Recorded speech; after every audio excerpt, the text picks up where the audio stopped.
এবার মাধ্যমিকের শর্ট প্রশ্ন খুবই কঠিন হয়েছে, বিশেষ বা বিভিন্ন কম্পিটিশন পরীক্ষার মতো কঠিন।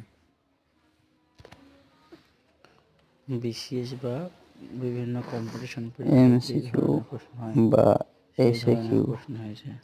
সব প্রশ্নগুলোই তুলনামূলকভাবে কঠিন। আর বিশেষ করে এমসিকিউ কোয়েশ্চেনগুলো যথেষ্ট কঠিন ছিল। বিশেষ বা বিভিন্ন কম্পিটিশন পরীক্ষায় ইতিহাসে যে ধরনের প্রশ্ন হয় সেই ধরনের প্রশ্ন এবার এসেছে, যা ছাত্রদের পক্ষে কঠিন হয়ে উঠেছে।